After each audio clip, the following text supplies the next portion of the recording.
আমি আজকে আপনাদের সাথে দুটো বিষয় নিয়ে আলোচনা করব।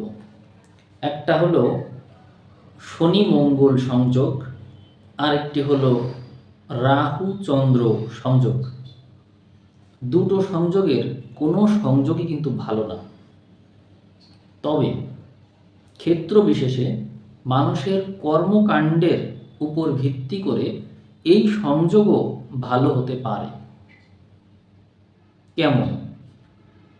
এই যেমন কোনো ব্যক্তির শনি মঙ্গল একত্রে আছে, এর মানে সবসময় চ্যালেঞ্জ, সবসময় প্রতিকূলতা এগুলো থাকবে, এবং ওই ব্যক্তি সবসময়ই দৌড়ের উপর থাকবে।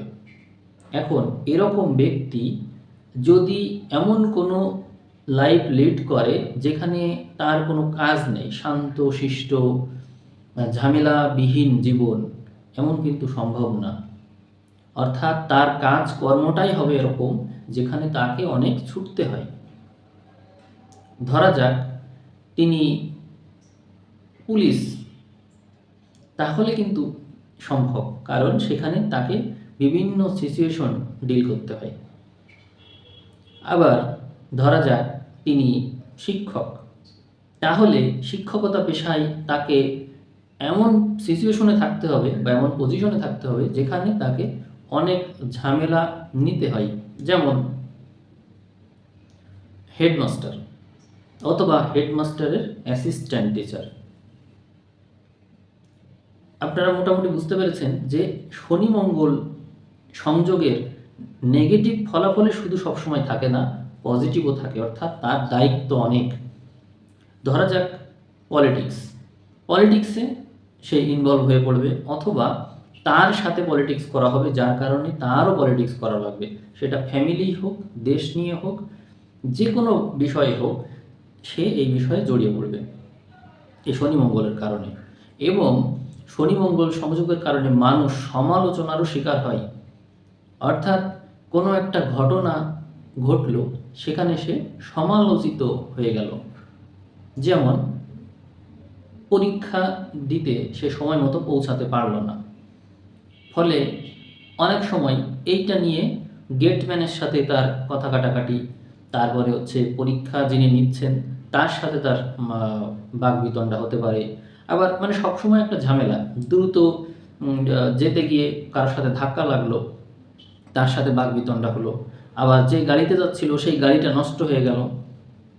এরকম নানান সমস্যার ভিতরে তাকে পড়তে হবে। আবার বাসা থেকে বের হবে, বাসার হচ্ছে ওই দিন হচ্ছে চাবিটা পাওয়া যাচ্ছে না, বা তালাটা পাওয়া যাচ্ছে না, বা হচ্ছে প্রবেশপত্র খুঁজে পাওয়া যাচ্ছে না, বা প্রয়োজনীয় কাগজপত্র হারিয়ে গেল, অথবা শারীরিক কোনো সমস্যা হলো, অথবা গাড়ি পাওয়া যাচ্ছে না, বা আবহাওয়া খারাপ ছিল, অথবা পরীক্ষার সময় কলম নিতে মনে নেই। এরকম যে সমস্যাগুলো, এরকম সমস্যা আপনারা দেখবেন, ফেস করবেন। যাদের শনিমঙ্গল আছে তারাই ভালো বোঝে আমি যে কথাগুলো বলতে যাচ্ছি। অর্থাৎ কোনো কাজই একবারে কখনোই হবে না, কখনোই হবে না একবারে কোনো কাজ। যদি হয় বুঝবেন যে সমস্যা আছে, নিশ্চয়ই কোনো সমস্যা আছে, একবারে হয়ে গেল। তো এটা বলার কারণ হচ্ছে শনি মঙ্গল আসলে কি চাই। শনি মঙ্গল চাই perfection, trial and error method, ভুল ভ্রান্তির মধ্য দিয়ে শেখা। আপনারা আপনাদের জীবনে শনি মঙ্গলের প্রভাব যাদের আছে তারা নিরীক্ষণ করবেন, দেখবেন আপনারা কত রকমের বাধা বিপত্তি পেরিয়ে সামনের দিকে এগিয়েছেন। কেউ কেউ সামনের দিকে এগোতে পারেননি, পিছিয়েছেন। কিন্তু শনি মঙ্গলের প্রভাব পড়বে যেখানেই থাকুক না কেন, আপনার জন্মছকের যে ঘরেই শনি মঙ্গল থাকুক না কেন, আপনি এর প্রভাব অবশ্যই পাবেন। এবং এই শনি মঙ্গল সাধারণত হাড় সংক্রান্ত সমস্যা, রক্ত সংক্রান্ত সমস্যা সৃষ্টি করে থাকে। যাদের শনি মঙ্গল একত্রে আছে তারা দেখবেন অ্যাক্সিডেন্ট করে হাড়ে আঘাত পায় এবং হাড় জোড়া দেওয়ার প্রয়োজন পড়ে তাদের জীবনে। এটা আপনারা দেখবেন। এটি বলার কারণ আছে, এর কারণ হচ্ছে যাদের এই শনি মঙ্গল সংযোগ আছে তাদেরকে একটু সচেতন করাই হচ্ছে আমার মূল টার্গেট। এবং আরেকটা কথা, সেটা হচ্ছে আপনার মঙ্গল যদি শনির নক্ষত্রে থাকে বা শনির দ্বারা দৃষ্ট হয়ে পীড়িত থাকে বা শনি থাকে যদি মঙ্গলের নক্ষত্রে বা মঙ্গল দ্বারা ইনডিরেক্টলি পীড়িত থাকে, তাহলেও সাময়িকভাবে হলেও আপনার এই কষ্ট ভোগা লাগবে। অর্থাৎ হঠাৎ করে দেখা যাচ্ছে মোচড় লাগলো বা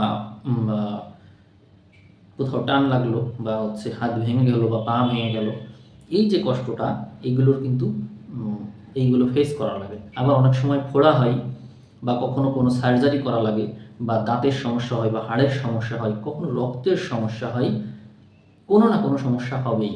এবং বাস্তব জীবনে তো সমস্যা আছেই। যেমন আপনি পরীক্ষা দিলেন, আপনার খাতাটা কখনো কোনো ভালো টিচারের কাছে পড়বে না, এমন টিচারের কাছে পড়বে যে আপনাকে মার্কস দেবে আপনি যা পেতেন মোটামুটি ওইটাই দিবে বা তার চেয়ে কম দেবে, এবং খুব সম্ভব আপনি যা পেতেন তার চাইতে আপনাকে কম দেবে। এমনকি আপনার রেজাল্ট যা আপনি আশা করেছিলেন তার উল্টোও হতে পারে। আপনি আশা করেছিলেন এ প্লাস, হয়ে গেল ফেল, বা এ প্লাস হয়নি, এ প্লাস মিস হয়ে গেল। অর্থাৎ আপনি যেটি এক্সপেক্ট করবেন সেটি কখনোই হবে না। এটি শনি মঙ্গলের এক বিশেষ প্রভাব। তো এইটার একটা ভালো বৈশিষ্ট্যও আছে, সেটি হচ্ছে যারা এডিটিং করে, এডিটিংয়ের ক্ষেত্রে এটি খুব হেল্প করে।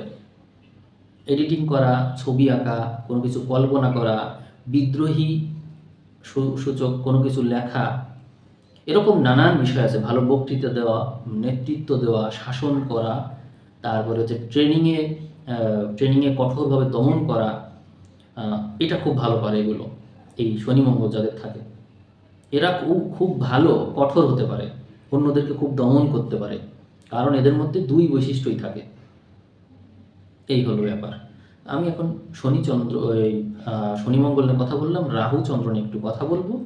রাহু চন্দ্র যাদের একত্রে আছে তারা দেখবেন সব সময় অস্থির চিত্ত, কখনোই শান্তশিষ্ট তারা হতে পারে না, এবং তারা ঘুমালে অধিকাংশ সময়ই স্বপ্ন দেখে, এবং যদি তারা জেগেও থাকে তবুও যেন তারা স্বপ্ন দেখে। এবং এরা সাধারণত ড্রাগ নেওয়ার মানসিকতাই থাকে। এরা নেশার প্রতি ঝুঁকে পড়ে, নেশায় আসক্ত হয়ে পড়ে, এবং কোনো না কোনো নেশা এদের থাকবেই, যে কোনো নেশা থাকবে এদের। সেটি যে মানে বিড়ি সিগারেটের নেশা তা না, বই পড়ার নেশা হতে পারে, কোনো কিছু লেখার নেশা, কোনো কিছু সৃষ্টির নেশা, যে কোনো নেশা থাকবেই থাকবে, আপনারা দেখবেন। আর এরা অনেক সহজেই অন্যদেরকে যেমন মোটিভেট করতে পারে, নিজেরাও হতাশ হয়ে পড়তে পারে। অর্থাৎ এদের মধ্যে থাকে বিষ, যে বিষটা অন্যের ভিতরে ওরা দিয়ে দিতে পারে, নিজের ভিতরেও ধারণ করতে পারে, মানে টোটালি হতাশ। এবং মাঝে মাঝেই মুড সুইং করে এত বেশি হতাশ থাকবে যে সে কারোর সাথে দেখা পর্যন্ত করবে না, কথা পর্যন্ত বলবে না। আর মাঝে মাঝে তারা প্রচুর কথা বলবে, প্রচুর। তারা মাঝে মাঝে খুব বেশি হাসি খুশি থাকবে, আবার মাঝে মাঝে টোটালি বিষণ্ণ থাকবে। তারা মাঝে মাঝে খুব বেশি ঘুরতে চাইবে, ভ্রমণ করবে, অনেক জায়গায় ছুটে বেড়াবে, আবার কখনো লুকিয়ে থাকবে, কারোর সাথে দেখা করবে না, কোনো কিছু এক্সপ্রেসও করবে না, তার মনের কথা সে কাউকে বলবে না। এরকম নানান বিষয় এদের জীবনে থাকে, এবং অধিকাংশ ক্ষেত্রেই পসিবিলিটি থাকে এদের মা হয় অল্প বয়সে মারা যায়, অথবা কোনো রোগ ব্যাধিতে আক্রান্ত থাকে, কোনো না কোনো শারীরিক সমস্যা তাদের মায়ের থাকবেই থাকবে। এবং আরও একটা পসিবিলিটি থাকে তাদের মা ঝগড়াটে টাইপের হয়ে থাকে। এই যে বিষয়গুলো আমি বলছি এগুলো ঘটার চান্স অনেক অনেক বেশি। রাহু চন্দ্র একত্রে থাকলেও ভালো ফল পাওয়া যায়। সেই বিষয়টা হলো এরকম, তারা তাদের কথার জাদু দিয়ে অন্যদেরকে আকৃষ্ট করতে পারে, অতি সহজে অন্যদেরকে মোটিভেট করে ফেলতে পারে, নতুন নতুন চিন্তা করতে পারে, এবং ওই চিন্তাটা অনেকে বুঝতেও পারে না, সেইগুলোকে ভিন্নভাবে রূপ দেওয়া লাগে, চিত্রের মাধ্যমে রূপ দেওয়া লাগে।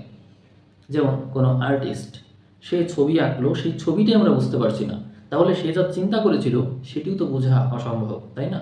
তো রাহু চন্দ্র একত্রে থাকলে মানুষের চিন্তা অনেক ক্ষেত্রেই এক্সপ্রেস করা যায় না যে সে কী বোঝাতে চাচ্ছে, এবং সে যা বোঝায় সেটিও অনেকে বুঝতে পারে না। রাহু চন্দ্র একত্রে থাকলে মানুষ কখনো কোথাও স্থির হয়ে বসতে পারে না, সবসময় সে ছুটতে চায়, কোনো কর্মে সে স্থির হতে চায় না। এই ধরনের মানুষ চাকরি বাকরি যদি করে তাহলে যেখানে ছোটাছুটি করতে হয়, দৌড়াদৌড়ি করতে হয়, বা সবসময় একটা চেঞ্জ থাকে, সেই ধরনের চাকরি তার জন্য বেটার। যেমন ব্যাংকে থাকলো, ব্যাংকে এমন চাকরি করলো যেখানে যেমন ক্যাশ সবসময় টাকা টাকা নিয়ে নাড়াচাড়া করতে হয়, টাকা ট্রান্সফার করতে হয়, প্রচুর পরিমাণে টাকা গুনতে হয় এবং আসবে যাবে এরকম। আবার এমন কোনো চাকরি যেখানে এখান থেকে ওখানে, ওখান থেকে ওখানে এগুলো করে বেড়াতে হয়, মানে ছুটতে হবে, ক্রমাগত ছুটতে হবে তাকে, এক জায়গায় বসে থাকার সুযোগ তার নেই, এমন কোনো চাকরি সে করতেই পারবে না। এরকম নানান বিষয় রয়েছে। আমি রাহু চন্দ্র নিয়েও কথা বললাম, শনি মঙ্গল নিয়েও কথা বললাম। আপনাদের সাথে আশা করি মিলেছে। মিললে অবশ্যই কমেন্টে জানাবেন, এবং কোন কোন গ্রহ সংযোগ সম্পর্কে আপনারা জানতে চাচ্ছেন সেটি আমাকে একটু বলবেন। আশা করি সবার ভালো লেগেছে। সবাই ভালো থাকবেন। আজ এ পর্যন্তই। ধন্যবাদ।